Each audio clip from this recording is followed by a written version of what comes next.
Everyone, I'm Amy and I'm at home in my kitchen. Thank you so much for being here with me.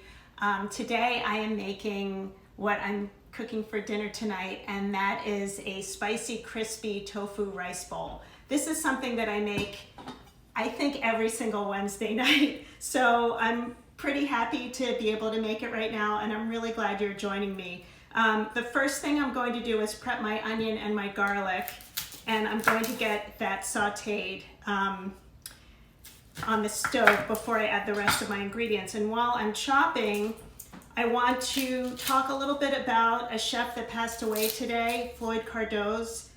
This is absolutely devastating news.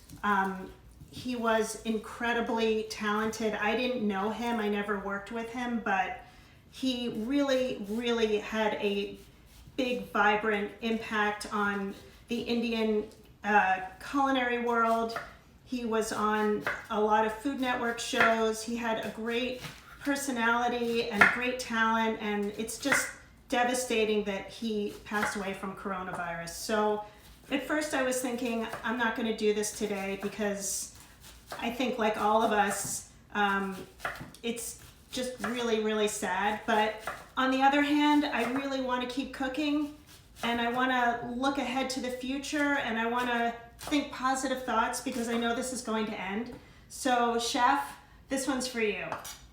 I chopped up my onion, and I think I'm just gonna chop up half. This is a little bit more than what I need, so now I'm gonna move on to my garlic.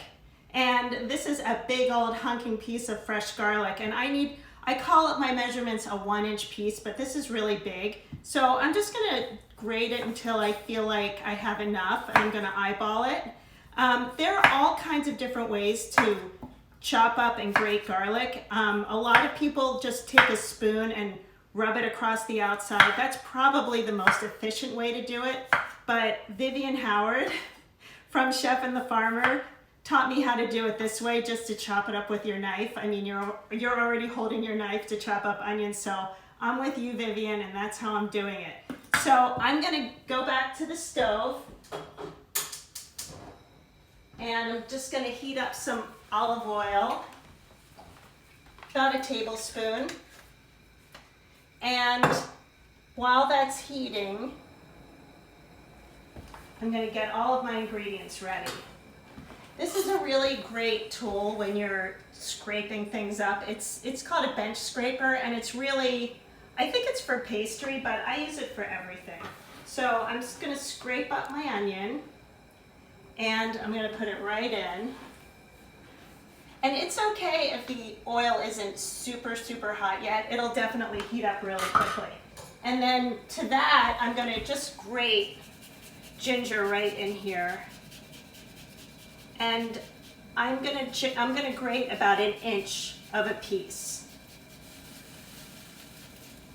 You can hear it sizzling when it hits. And the ginger gives so much great flavor. I absolutely love ginger. All right. You can also chop this up, but I find this is like pretty easy.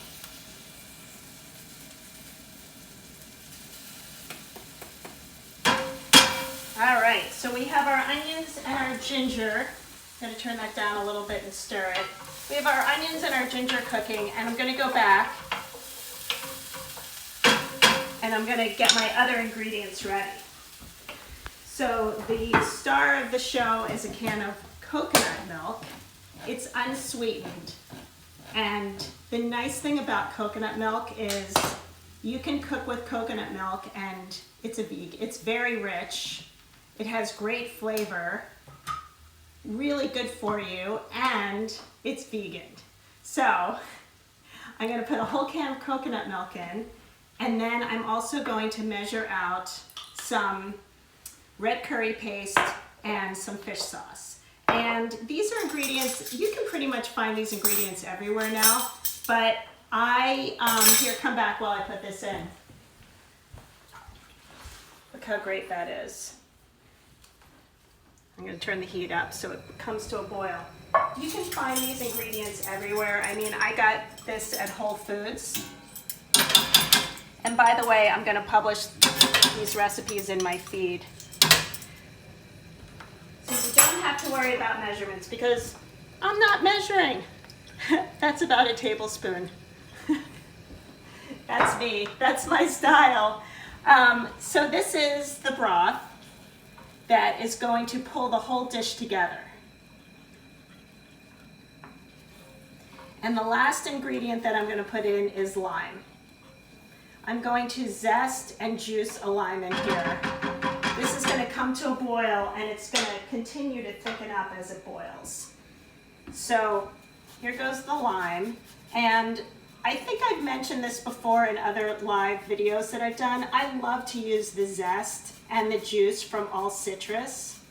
So I'm zesting first. It's much easier to zest first and then get the juice out.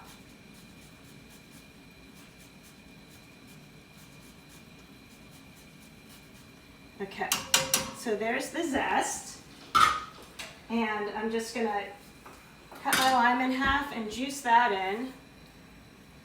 Not tons of juice from this guy today, but that's okay. I'm gonna garnish with juice as well. All right, so we have the sauce. I'm going to switch pans and cook the tofu. So I'm gonna put that back here, turn the heat back on, and let that cook. And in this pan, I'm gonna cook the tofu. The first thing I'm gonna do is heat up some oil, right here. And that's about a tablespoon or two. You want a good amount of oil when you're cooking tofu.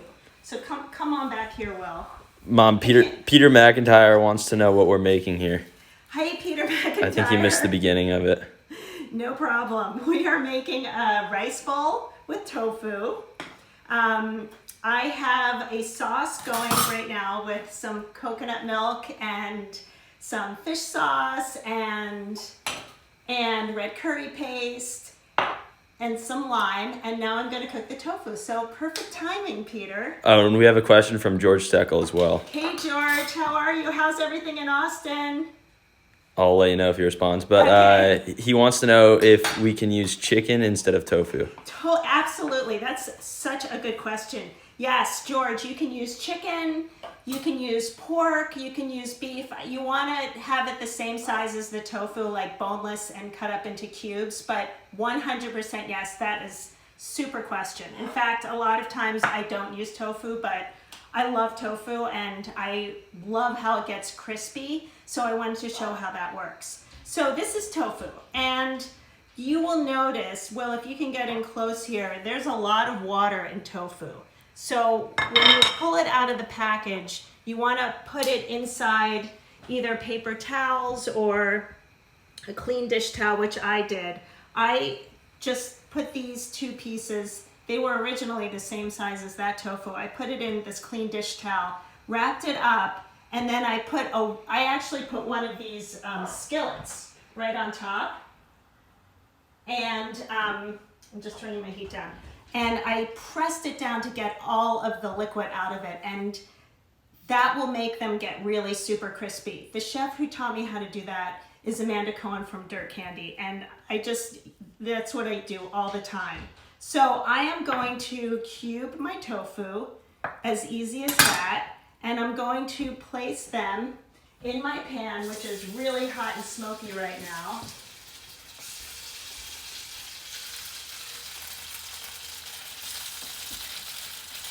And I'm going to let these hang out. I'm actually going to turn this up a little bit. So the idea is to get the tofu super crispy. Sometimes I just do it on one side, sometimes I do it on both. But then once that happens, that's all you have to do. And like George said, you don't have to use tofu. You could put chicken in just like this. You could even do ground beef or ground pork. any protein will work really nicely. And you can also do a combo. Okay, I don't know if you can see this. Well, come over here and let's look at this sauce. It's really thickening up nicely. So I'm going to give it a little taste and see how it is for salt.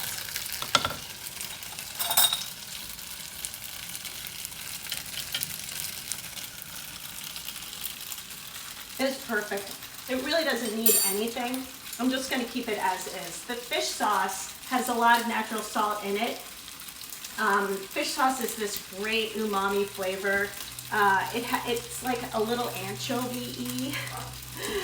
It's not an ingredient that you really want to talk about when you use it. You just use a little bit, but it adds great flavor to a dish like this. And you can find it in almost any grocery store. So this has been cooking. I think it needs a little bit longer, but let's take a peek. Here's a little trick when you're cooking anything in oil like this on the skillet. If it's not moving, it's not ready to be flipped yet. But if it releases easily from the pan, then it's done. Then it's brown on the bottom and it's ready to be flipped over. These aren't really releasing. If I really force it, I can get them to release, but they're not releasing the way I want them to. So I'm just going to be a little patient. Actually, this one's releasing. Let's see what this looks like. Yeah, these are looking pretty good. Oh, that is nice.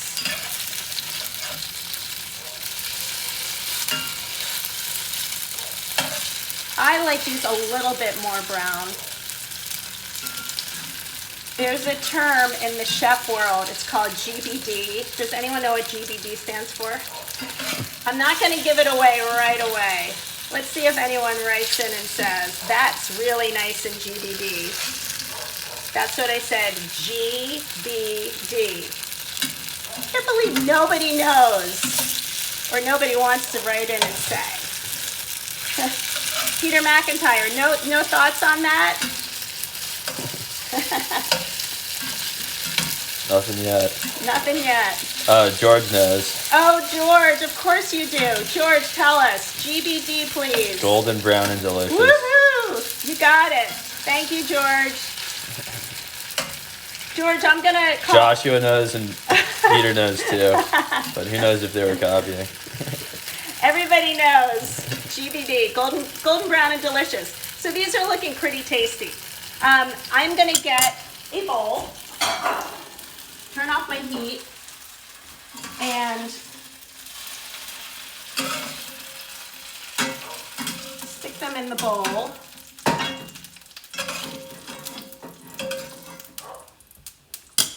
And to the bowl, I'm going to add this really awesome sauce. It's called Chili Spicy Crisp. I absolutely love it. You can find this in Asian groceries or online on Amazon. And I am telling you, it is worth it. It's like spicy and sweet and salty and all the great flavors that make a dish really delicious. So I'm just mixing my tofu with that.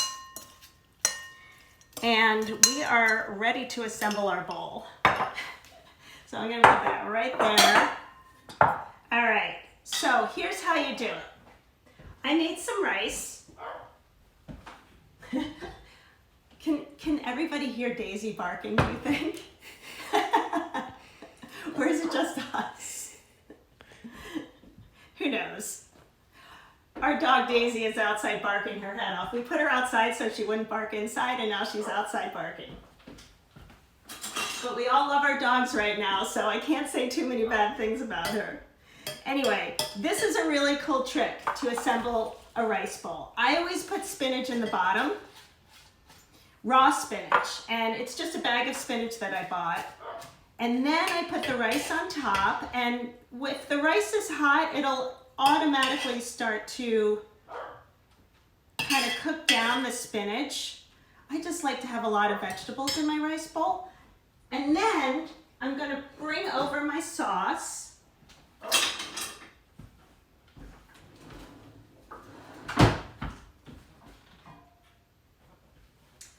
think I will put my sauce right here and ladle some of this right over the rice.